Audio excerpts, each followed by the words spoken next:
Assalamualaikum warahmatullahi wabarakatuh.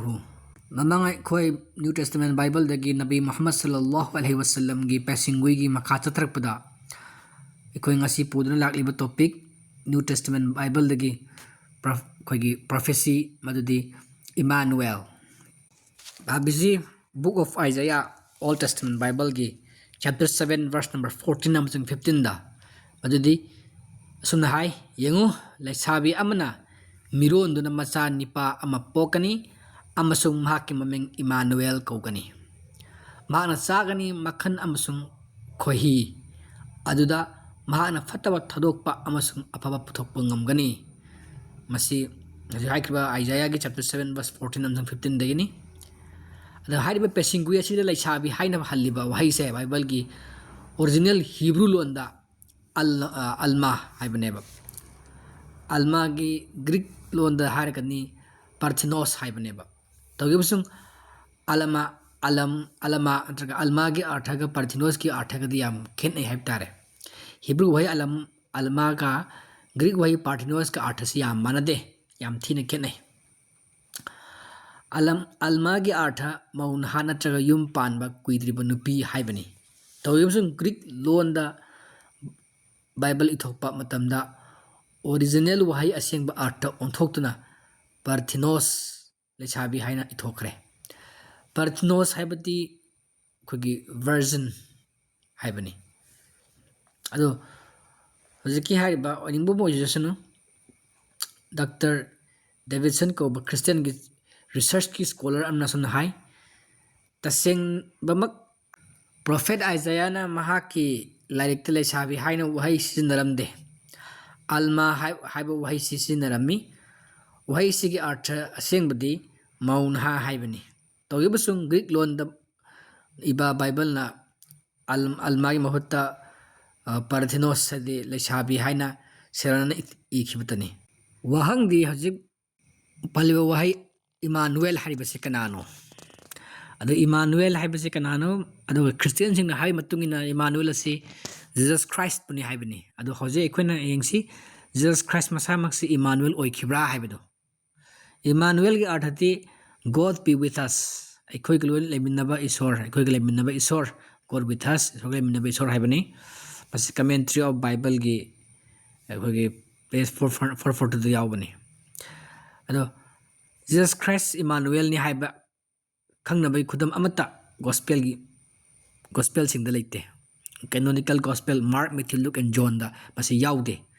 Isaiah prophet ki prophecy sida passingui sida Emmanuel haribadu Jesus Christ nate karinano haibu Jesus Christ cross ta yan matamda mahaki hinbagi asa punamak mangra matamda asibagi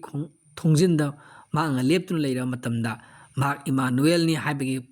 proof ulam gudabani amasang cross mathakta asum laram gudabani kadisu wana ngai leti ai isori leminari toigubsung mahak na asibagi mahau tanglamdai mikupta awang khonjel laurammi awaba khonjel laurammi karina eli lama sabaqstani na eli lama sabaqstani habadi isor aigi isor ai nahana aibu karigi hundok pibage haina masekradi yawi hay matamda aikoigi gospel of Matthew gi chapter 27 verse number 46 yawi mahak siki maramasina mahak Emmanuel oikide Bible gi matungina Emmanuel oibagi ahan khudam de yengsi prophet Isaiah gi prophecy sida Emmanuel gi masak khangnaba khudam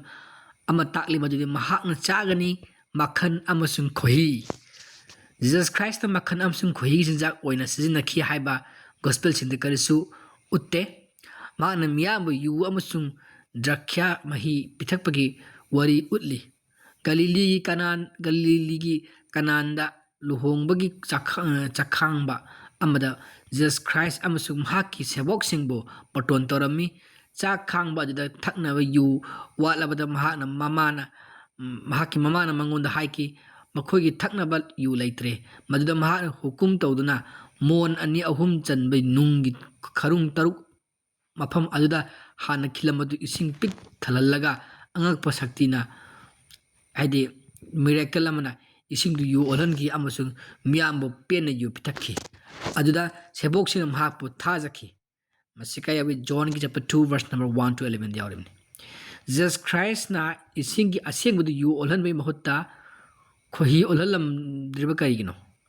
maha na khohi pamlam daba karigino ma ki pakhan chatpa sen pol na so yu thak na bagi wa taklammi ising ta asum na thakanu togim sung nabuk ki maram gi damak amasun na sa toina sonabagi damak yu khara sijinno mase 1 Timothy chapter 5 verse number 23 dagine ano Emmanuel gani so khudam amu yengsi prophet Isaiah ki prophecy takliba Emmanuel ki masak khangnaba atop khudam disini madudi aduda mahakna phattaba thadokpa amasu afabok puthokpa ngamgani asagi bu haido Isaiah ki chapter number 7 da asibu Islamic terminology da Sharia haina khangnai masigi niyam masibu dharma gi lengak lon kawi afaba phattaba thadokpa afaba tauba Allah na tau haiba adu hak achumba du khak tauba aduga aramba sing thodokpa amsong atobeda thingba masibuni adon Emmanuel haragadi shariat purakpa law purakpa chana kalon purakpa mi moi dawbani Jesus Christ ti shariat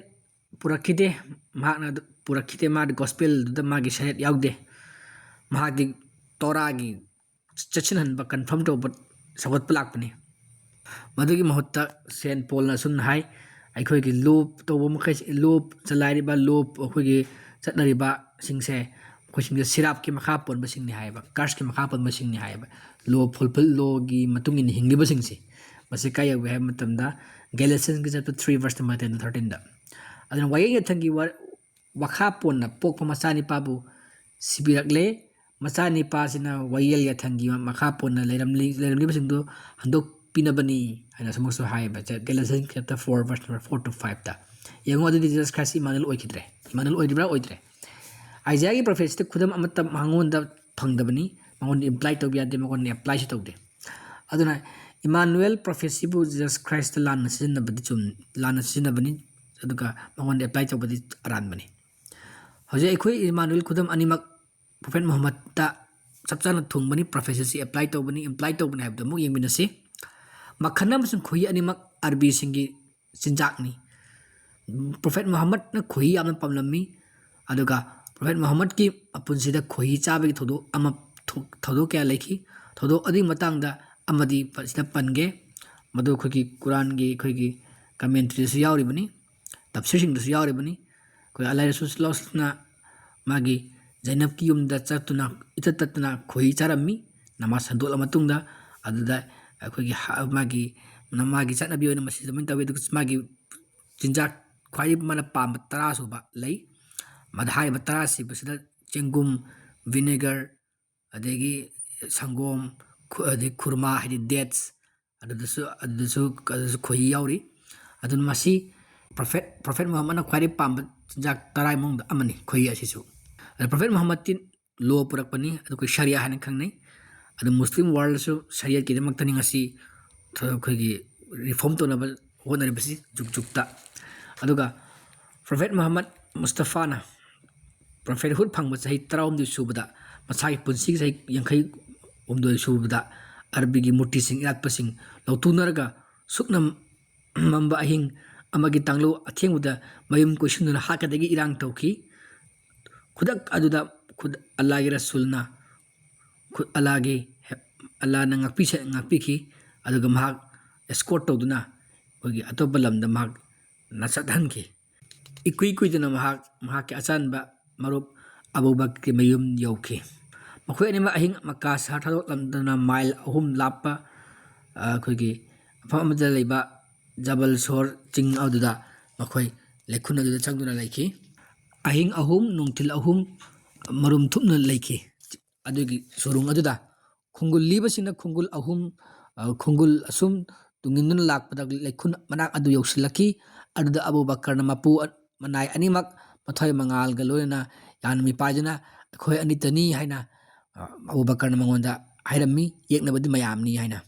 अदुदा prophet Muhammad असुमना खुमकी करिना ला तहजन इन्नल्लाह माना हाइबदि करिसु किगनु तसेनमक अल्लाह Allah ꯑꯩꯈꯣꯏꯒ ꯂꯣꯏꯅꯕꯤꯔꯤ God is with us ꯍꯥꯏꯅ ꯈꯨꯝꯃꯦꯕ ꯃꯥꯅ ꯃꯁꯤ ꯀꯨꯔꯥꯟꯒꯤ chapter number 9 verse number 40ꯗ ꯌꯥꯎꯔꯤ ꯈꯣꯡꯒꯨꯟ ꯊꯤꯕꯁꯤꯡ ꯂꯩꯈꯨꯟ ꯃꯅꯥꯛ ꯑꯗꯨ ꯌꯧꯅ ꯆꯪꯁꯤꯜꯂꯛꯂꯝꯃꯤ ꯇꯧꯔꯤꯕ ꯑꯃꯁꯨꯡ ꯃꯐꯝ ꯑꯗꯨꯒꯤ ꯑꯀꯣꯏꯕꯗ ꯈꯣꯡꯂꯝ ꯐꯪꯈꯤꯗꯦ ꯃꯈꯣꯏꯒꯤ ꯃꯔꯛꯇꯒꯤ ꯑꯃꯅ ꯂꯩꯈꯨꯟ ꯆꯪꯗꯨꯅ ꯑꯆꯦꯟꯕ ꯃꯤꯗꯨ ꯂꯩꯕ꯭ꯔꯥ ꯌꯦꯡꯁꯤ ꯍꯥꯏꯈꯤ ꯂꯩꯈꯨꯟ ꯆꯪꯐꯝꯗ ꯃꯤꯔꯥꯡ ꯐꯨꯟꯅ ꯊꯥꯡꯕ ꯎꯗꯨꯅ ꯃꯤꯌꯥꯝꯅ ꯋꯥꯍꯝꯂꯛꯄ ꯃꯤꯗ ꯋꯥ ꯂꯥꯎꯅ ꯅꯣꯛꯁꯤꯜꯂꯝꯃꯤ ꯑꯃꯁꯨꯡ ꯃꯈꯣꯏ ꯂꯣꯏꯅꯃꯛ ꯍꯟꯗꯨꯅ ꯆꯠꯈꯤ ꯄ꯭ꯔꯣꯐꯦꯠ ꯃꯨꯍꯝꯃꯗ ꯑꯃꯁꯨꯡ ꯃꯍꯥꯛꯀꯤ ꯀꯝꯄꯦꯅꯤꯌꯟ ꯃꯍꯥꯛꯀꯤ ꯂꯣꯏꯅꯕ ꯑꯕꯨ ꯕꯀꯔ ꯁꯤꯒꯗꯕ ꯁꯝꯂꯥꯡ ꯑꯃꯠꯇ ꯉꯥꯏꯔꯝꯃꯤ ꯑꯗꯨꯕꯨ ꯃꯇꯤꯛ ꯄꯨꯝꯅꯃꯛ ꯂꯩꯕ ꯑꯜꯂꯥꯍꯅ ꯃꯈꯣꯏꯕꯨ ꯑꯁꯤꯕꯒꯤ ꯈꯌꯥꯠꯇꯒꯤ ꯉꯥꯛꯄꯤꯈꯤ ꯌꯦꯡꯉꯨ ꯄꯨꯟꯁꯤꯒꯤ ꯈ꯭ꯋꯥꯏꯗꯒꯤ ꯍꯦꯟꯅ ꯈꯨꯗꯣꯡꯊꯤꯕ ꯇꯥꯟꯐꯝꯗ ꯍꯤꯡꯕꯒꯤ ꯑꯁꯥ ꯀꯔꯤꯝꯇ ꯂꯩꯈꯤꯗ꯭ꯔꯕ ꯃꯇꯝꯗ ꯅꯥꯟꯊꯣꯛꯐꯝ ꯂꯝꯕꯤ ꯐꯪꯈꯤꯗ꯭ꯔꯕ ꯇꯟꯖꯥꯗ ꯌꯦꯛꯅꯕ ꯖꯥꯇꯤꯒꯤ ꯑꯃꯒꯤ ꯃꯔꯛꯇ ꯃꯍꯥꯛꯀꯤꯅꯤ ꯍꯥꯏꯕ ꯃꯔꯨꯞ ꯑꯃꯗꯒꯤ ꯍꯦꯟꯅ ꯂꯩꯖꯈꯤꯗ꯭ꯔꯕ ꯃꯐꯝꯗ ꯄ꯭ꯔꯣꯐꯦꯠ ꯃꯨꯍꯝꯃꯗꯅ ꯃꯕꯨꯛꯅꯤꯡ ꯏꯪꯊꯅ ꯋꯥꯈꯜ ꯈꯟꯗꯨꯅ ꯃꯥꯒꯤ ꯐꯦꯠ ꯊꯥꯖꯕ ꯁꯦꯅꯥꯏꯗꯕ ꯑꯜꯂꯥꯍꯒꯤ ꯊꯧꯖꯥꯟꯗ ꯄꯨꯔꯥ ꯊꯥꯖꯗꯨꯅ ꯇꯨꯖꯨꯡ ꯃꯤꯄꯥꯏꯕ ꯇꯧꯗꯨꯅ ꯀꯔꯤꯁꯨ ꯋꯥꯒꯅꯨ ꯇꯁꯦꯡꯅꯃꯛ ꯑꯜꯂꯥꯍ ꯑꯩꯈꯣꯏꯒ ꯂꯣꯏꯅꯕꯤꯔꯤ ꯍꯥꯏꯅ ꯏꯃꯥꯅꯨꯑꯦꯜ ꯍꯥꯏꯅ ꯃꯈꯣꯟ ꯊꯣꯛꯈꯤꯕꯁꯦ ꯇꯔꯪꯕ ꯏꯃꯥꯅꯨꯑꯦꯜ ꯑꯣꯏꯈꯤꯕꯒꯤ ꯑꯁꯦꯡꯕ ꯄ꯭ꯔꯨꯐꯅꯤ ꯑꯗꯨꯅ ꯑꯥꯏꯖꯥꯌꯥꯒꯤ ꯄ꯭ꯔꯣꯐꯦꯠꯀꯤ ꯄ꯭ꯔꯣꯐꯦꯁꯤ ꯑꯁꯤꯗ ꯏꯃꯥꯅꯨꯑꯦꯜ ꯍꯥꯏꯔꯤꯕꯗꯨ ꯇꯁꯦꯡꯕꯃꯛ ꯄ꯭ꯔꯣꯐꯦꯠ ꯃꯨꯍꯝꯃꯗ ꯃꯨꯁꯇꯐꯥꯅꯤ ꯖꯁ ꯈ꯭ꯔꯥꯏꯁ ꯅꯠꯇꯦ ꯑꯗꯨꯅ ꯉꯁꯤ ꯈ꯭ꯔꯤꯁꯇꯤꯌꯟ ꯋꯥꯔꯜꯅ ꯏꯃꯥꯅꯨꯑꯦꯜ ꯍꯥꯏꯔꯒ ꯖꯁ ꯈ꯭ꯔꯥꯏꯁꯄꯨ ꯃꯈꯣꯏꯅ ꯀꯧꯔꯒ ꯍꯥꯏꯔꯤꯕꯗꯨ ꯑꯔꯦꯝꯕꯅꯤ ꯑꯃꯁꯨꯡ ꯑꯄꯪꯕꯅꯤ ꯃꯇꯥꯡ ꯑꯁꯤꯗ ꯉꯁꯤꯒꯤ ꯏꯃꯥꯅꯨꯑꯦꯜꯒꯤ ꯃꯇꯥꯡꯗ ꯕꯨꯛ ꯑꯣꯐ ꯑꯥꯏꯖꯥꯌꯥꯒꯤ ꯆꯦꯞꯇꯔ 7 ꯚꯔꯁ ꯅꯝꯕꯔ 14 ꯑꯃꯁꯨꯡ 15ꯒꯤ ꯄꯦꯁꯤꯡꯒꯣꯏꯒꯤ ꯋꯥꯍꯟꯊꯣꯛ ꯄꯤꯕ ꯂꯣꯏꯖꯔꯦ